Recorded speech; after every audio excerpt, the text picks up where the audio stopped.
Hello everyone, welcome to our channel Pawan physics. Last videos के अंदर हमने स्पीड, वेलोसिटी, डिस्टेंस, डिस्प्लेसमेंट के बारे में डिस्कस किया था।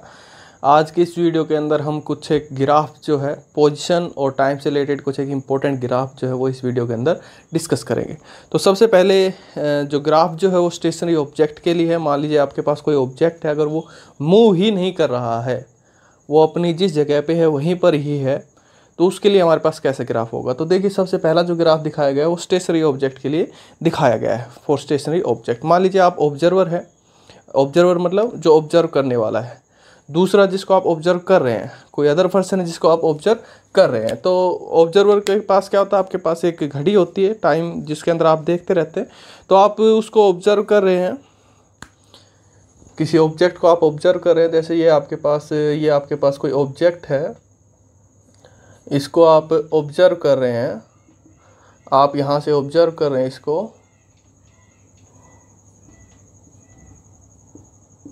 आप ऑब्जर्व करके देख रहे हैं कि आपके पास घड़ी है। उस घड़ी के अंदर आप देख रहे हैं, जब आपने रेफरेंस के लिए ले लिया टाइम 0 सेकंड, मान लीजिए आपने इसे 9 बजे ऑब्जर्व करना शुरू किया, तो 9 बजे को मैं 0 सेकंड मान करके चल रहा हूँ। आप 9 बजे देख रहे हैं, ये जो ऑब्जेक्ट जो है उसकी पोजीशन यही है। 9:01 पे देख रहे हैं, यही है। 9:05 पे देख रहे हैं, यही है। 9:10 पे देख रहे हैं, यही है। तो ये जो है आपके पास, ये ऑब्जेक्ट जो है वो इसके लिए, ऑब्जर्वर के लिए रेस्ट में है।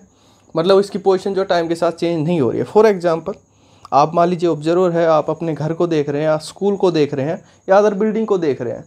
तो आप चाहे उसे सुबह 9 बजे देखिए, चाहे आप उसे रात को 10 बजे देखिए, कभी भी देखिए, आपको उस बिल्डिंग की जो है लोकेशन जो है चेंज होती हुई दिखाई नहीं देती। अगर आप अर्थ से देख रहे हो तो फ्रेम ऑफ रेफरेंस का भी आपने ध्यान रखना है। अगर आप किसी अनदर प्लेनेट पे जा करके देखोगे तो आपको अलग लोकेशन दिखाई देगी कि अर्थ जो है रोटेट कर रही है। लेकिन हम भी अर्थ पे हैं, वो बिल्डिंग भी अर्थ पे है। तो वो जो बिल्डिंग जो है आपके घर की बिल्डिंग है, या स्कूल की बिल्डिंग है, या कोई और बिल्डिंग है, टाइम के साथ उसकी पोजीशन चेंज नहीं होती है। तो टाइम के साथ उसकी पोजीशन चेंज नहीं होती, तो उसके लिए हमारे पास कैसा ग्राफ आएगा, उसके लिए कुछ हमारे पास ऐसा ग्राफ आएगा। ये आपके पास इधर की साइड वाई एक्सिस के अलोंग सभी के लिए डिस्टेंस है, और यहाँ पर इधर की साइड आपके पास एक्स एक्सिस के अलोंग टाइम है। तो ये मान लीजिए ऑब्जर्वर आप यहाँ पर हो, ओरिजिन के ऊपर आप यहाँ पे खड़े हुए हो, आप ऑब्जर्वर हो, ओरिजिन पे हो, और जिस ऑब्जेक्ट को आप ऑब्जर्व कर रहे हो वो आपसे अप्रोक्सीमेटली जितनी भी डिस्टेंस पे है, 500 मीटर, 100 मीटर, 1 मीटर, 1 किलोमीटर, ये मैंने मतलब आपको उसको आपसे इतनी दूर दिखा दिया गया है। तो आप चाहे 0 सेकंड पे देखिए, चाहे आप 1 मिनट के बाद देखिए, चाहे 5 मिनट बाद देखिए, 10 मिनट बाद देखिए, कभी भी देखिए, उसकी पोजीशन जो है टाइम के साथ चेंज नहीं होती है। तो उसके लिए कैसा ग्राफ आ जाएगा, स्टेशनरी ऑब्जेक्ट के लिए आपके पास कुछ इस टाइप का ग्राफ आ जाएगा। ये स्ट्रेट लाइन आएगी ऐसी, एक्स एक्सिस के पैरेलल, टाइम के पैरेलल, फॉर स्टेशनरी ऑब्जेक्ट। तो ये तो बात हो गई कोई ऑब्जेक्ट अगर रेस्ट पे है तो उसके लिए। अब हम नेक्स्ट बात करते हैं, अगर कोई ऑब्जेक्ट मोशन में है तो उसके लिए कैसे ग्राफ आ सकते हैं। तो ये आपके पास बाकी जितने भी ग्राफ है वो सारे के सारे ऑब्जेक्ट्स इन मोशन के लिए ग्राफ है। सबसे पहला जो ग्राफ आता है वो, अगर आप कोई ऑब्जेक्ट जो यूनिफॉर्म स्पीड या यूनिफॉर्म वेलोसिटी के साथ चल रहा है, यूनिफॉर्म वेलोसिटी से है, उसकी वेलोसिटी अगर यूनिफॉर्म है, तो उसके लिए जो ग्राफ जो आता है वो ऐसा आता है। यूनिफॉर्म वेलोसिटी का मतलब अगर वो इक्वल टाइम इंटरवल के अंदर इक्वल डिस्प्लेसमेंट ट्रैवल कर रहा है, तो वहाँ पर आपके पास ग्राफ ऐसा आएगा। यहाँ से आप देखिए, आप ऑब्जर्वर हैं, आप इस ऑब्जेक्ट को ऑब्जर्व कर रहे हैं, अनदर पर्सन को ऑब्जर्व कर रहे हैं। तो आप देख रहे हैं कि आपने ऑब्जर्व करना शुरू किया 9 बजे।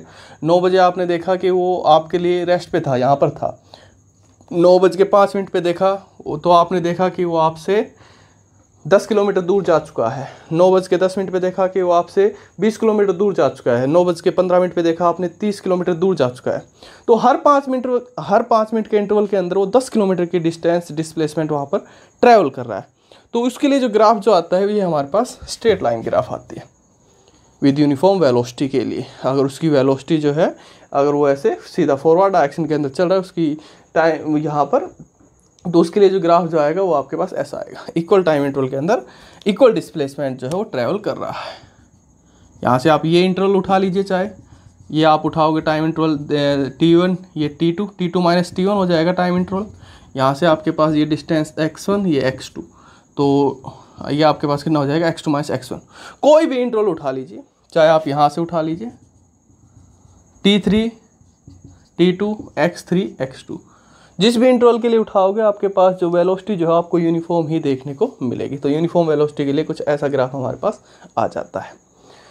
अब मान लीजिए आप यूनिफॉर्म वेलोसिटी से ही चल रहे हो, उसके फर्दर हमारे पास दो केस बनते हैं। केस क्या बनते हैं कि आप, हो सकता है कि आप जब मैं ऑब्जर्वर हूँ, मैं ऑब्जर्व कर रहा हूँ, मेरे ऑब्जर्व करने से पहले ही आपने चलना शुरू कर रखा हो, मेरे ऑब्जर्व करने से पहले आपने चलना शुरू कर रखा हो। ये बात ठीक, आप यूनिफॉर्म वेलोसिटी के साथ चल रहे हो, लेकिन मैं ऑब्जर्व करने लगा 9 बजे और आप चले हुए हो 8:30 बजे के ही, 8 बजे के ही, और चल रहे हो यूनिफॉर्म वेलोसिटी से ही, तो उस केस में आपके पास कैसा ग्राफ देखने को मिलेगा? कुछ ऐसा ग्राफ देखने को मिलेगा। अब वो जब आप पहले वाले केस में क्या था, आप टाइम मेजर करना शुरू किया, उस टाइम पे वो रेस्ट पे था 0 के ऊपर, 9 बजे रेस्ट पे था, 9 बजे चलना शुरू किया। अब आपने उसको ऑब्जर्व करना शुरू किया 9 बजे हम क्या देख रहे हैं कि वो जो है पहले ही आपसे 10 किलोमीटर दूर जा चुका है, क्योंकि उसने 8 बजे 8:30 बजे ही चलना शुरू कर दिया था। तो उस केस में जो ग्राफ आता है वो ऐसा आता है। इसको आप ऐसे भी दिखा सकते हैं, पीछे एक साइड बढ़ा करके, नेगेटिव एक्सिस के ऊपर भी आप इसे दिखा सकते हैं, यहाँ से भी।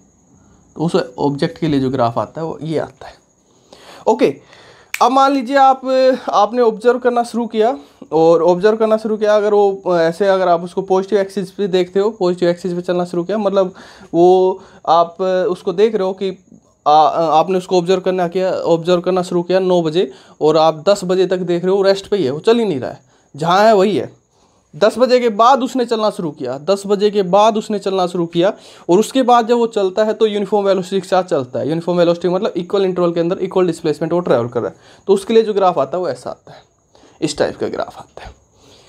नेक्स्ट जो होता है, नेक्स्ट आपके पास है ये ग्राफ रिप्रेजेंट कर रहा है, आप चल तो रहे यूनिफॉर्म वेलोसिटी के साथ ही, बट आप डिक्रीजिंग वेलोसिटी के साथ चल रहे हो।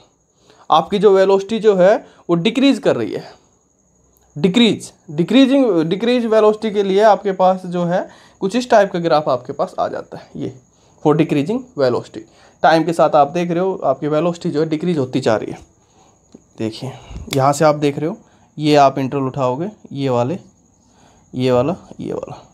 That is T1, that is T2, sorry that is X1 and that is X2, that is T1, that is T2।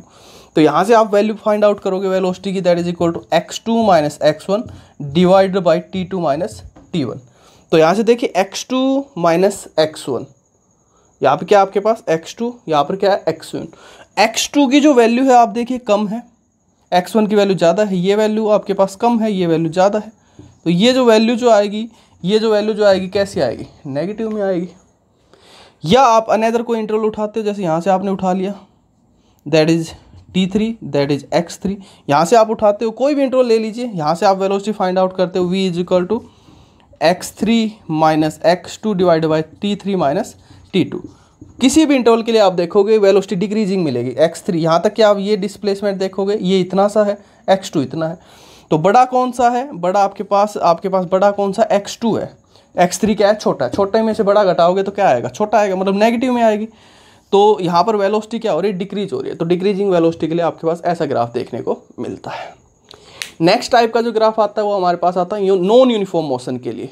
मतलब आप चल तो रहे हो, लेकिन आप जो चल रहे हो वो यूनिफॉर्म वेलोसिटी के साथ नहीं चल रहे, नॉन यूनिफॉर्म वेलोसिटी के साथ चल रहे हो। जैसे आपके पास जो बाइक कार का जो मोशन होता है वो नॉन यूनिफॉर्म मोशन होता है। तो उसमें जैसे आप चलना शुरू करते हो, स्टार्टिंग में आप मैं ऑब्जर्वर हूँ, मैं ऑब्जर्व कर रहा हूँ, आप बाइक या कार चला रहे हो। मैंने ऑब्जर्व करना शुरू किया 9 बजे बाइक जो थी रेस्ट पे थी, आप उस पर बैठे 9 बजे। फिर आपने क्या किया? उसको स्टार्ट किया, आपने पहला गियर डाला, दूसरा गियर डाला, तीसरा गियर डाला। तो टाइम के साथ साथ पहला गियर आप डाल रहे हो तो थोड़ी सी रेस देते हो, एक टाइम से वेलोसिटी इंक्रीज होती है। दूसरा गियर डालने के लिए फिर से वेलोसिटी कम करते हो, फिर से जब दूसरा गियर डाल लेते हो फिर से वेलोसिटी इंक्रीज करते हो। ऐसे अप डाउन करते 4th गियर तक, 5th गियर तक। फिर आप क्या करते हो? जब वो सारे गियर आप डाल देते हो उसके अंदर, फिर वो आप उसको एक कॉन्स्टेंट वेलोसिटी के साथ चलाते हो। और मान लीजिए आपको सडनली ब्रेक अप्लाई करना पड़ जाए या आप उसको रोकते हो तो फिर से वही डिक्रीज वेलोसिटी आपको देखने को मिलती है। तो जो बाइक और कार का जो मोशन होता है वो नॉन यूनिफॉर्म मोशन होता है। उसके लिए जो ग्राफ जो आता है वो ऐसा आता है। जैसे यहाँ से आपने चलना शुरू किया, 9 बजे मैं आपको ऑब्जर्व कर रहा था, 0 पे था।